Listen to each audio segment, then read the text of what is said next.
जब आप मुझे ऐसे डिसमिस करके ऐसे शब्दों का इस्तेमाल करेंगे तो आपको मुंह तो जवाब मिला है, इसलिए शायद आपने आज 30 घंटे बाद माफी मांगी।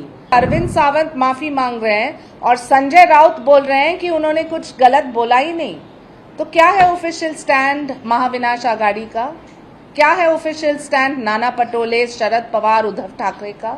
माल का मतलब है ऑब्जेक्टिफिकेशन। माल का मतलब है कि मैं किसी की प्रॉपर्टी हूं जो मैं नहीं हूं। मैं एक महिला हूं लेकिन मैं माल नहीं हूं। मां मुंबा देवी की बेटी हूं, लड़ूंगी और जीतूंगी क्योंकि मुंबा देवी का साथ है।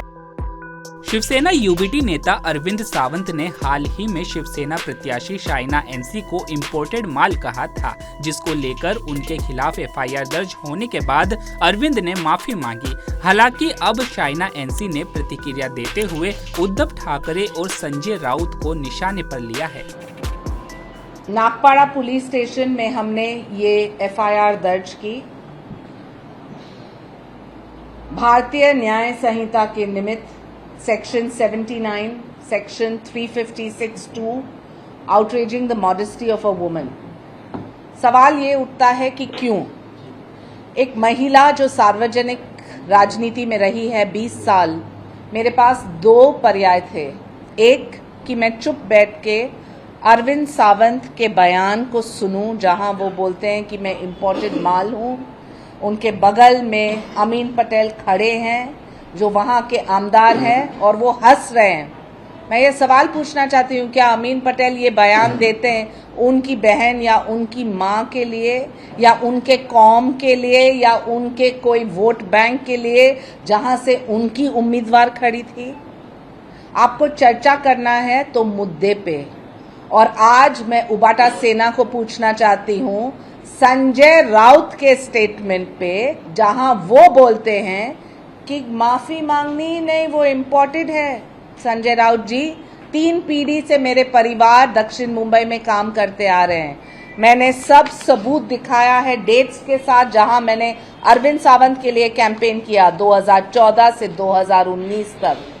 तब मैं आपकी लाड़की बहन थी, आज मैं इम्पोर्टेड माल बन चुकी हूं। मैं पूछना चाहती हूं संजय राउत जी को, जो आपको आपत्ति नहीं है माल जैसे शब्दों का, तो आपकी मनस्थिति स्पष्ट होती है, हमारी नहीं। एक महिला जो राजनीति में है 20 साल से, मैंने कभी कोई कंट्रोवर्सी, कोई लालछन, कोई टिप्पणी, कोई एफआईआर तक नहीं दर्ज किया है। लेकिन जब आप मुझे ऐसे डिसमिस करके ऐसे शब्दों का इस्तेमाल करेंगे तो आपको मुंह तो जवाब मिला है, इसलिए शायद आपने आज 30 घंटे बाद माफी मांगी। लेकिन ये आश्चर्य की बात है कि अरविंद सावंत माफी मांग रहे हैं और संजय राउत बोल रहे हैं कि उन्होंने कुछ गलत बोला ही नहीं। तो क्या है ऑफिशियल स्टैंड महाविनाश आघाड़ी का? क्या है ऑफिशियल स्टैंड नाना पटोले, शरद पवार, उद्धव ठाकरे का? क्या है ऑफिशियल स्टैंड संजय राउत का खुद?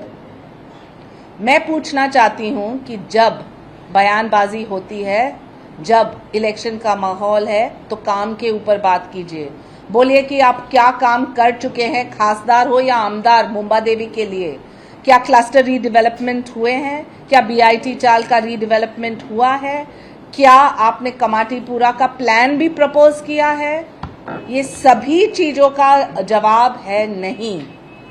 और फिर आप टारगेट करते हैं एक महिला को और फिर आप माफी मांगते हैं 30 घंटे के बाद, जब एफआईआर दर्ज होती है, जब नागपाड़ा पुलिस स्टेशन में कॉग्निसेंस लेते हैं, तब आप माफी मांगते हैं। और संजय राउत कहते हैं कि अरे क्यों माफी मांग रहे हैं, ये तो इम्पोर्टेड माल है। माल का मतलब है ऑब्जेक्टिफिकेशन। माल का मतलब है कि मैं किसी की प्रॉपर्टी हूं जो मैं नहीं हूं। मैं एक महिला हूं लेकिन मैं माल नहीं हूं। और एक तरफ कांग्रेस पार्टी बड़ी बड़ी बातें करते हैं ना कि लड़की हूं, लड़ सकती हूं। एकमात्र मुख्यमंत्री है एकनाथ शिंदे जी, जिन्होंने लाड़की बहन योजना में महिलाओं को एक चांस दिया। सक्षम महिला हो या कोई अंडर प्रिविलेज, सबको मिला है मौका। हमारे मुंबा देवी क्षेत्र में 40,000 लाभार्थी है लाड़की बहन योजना के। जिसमें से 15,000 मुसलमान हैं। उन्होंने मौका दिया, प्रधानमंत्री ने मौका दिया, और ये महाविनाश अघाड़ी वो क्या कर रहे हैं? सिर्फ टिप्पणी पे टिप्पणी। मैं बोलना चाहती हूँ कि जो भी नेतागण विपक्ष में हैं वो चुप क्यों हैं? जब कोई भी कंट्रोवर्सी होता है कोई भी महिला नेता का, और आप पूरा ट्रैक रिकॉर्ड देखिए 20 साल का, मैंने हमेशा उनका पक्ष लिया है। जब वो टारगेट होती है उनका पक्ष लिया है। प्रियंका चतुर्वेदी हो या सुप्रिया सूले, हमेशा उनका पक्ष लिया है, क्योंकि the cause of women is much much bigger. और आज वो सब चुप बोलते हैं लड़की हूं, लड़ सकती हूं। मैं तो कहूंगी कि मां मुंबा देवी की बेटी हूं, लड़ूंगी और जीतूंगी, क्योंकि मुंबा देवी का साथ है, महिलाओं का साथ है, और सभी जानते हैं कि कौन है महिला के सम्मान के लिए और कौन है खिलाफ। ये वही संजय राउत है जो 2-2 घंटे में मीडिया को बाइट देते हैं, लेकिन जहां तक महिला का सम्मान है उनका ट्रैक रिकॉर्ड आप जानते हैं। मैं जितना कहूं उनके बारे में शायद वो रिसर्च आपके पास भी है।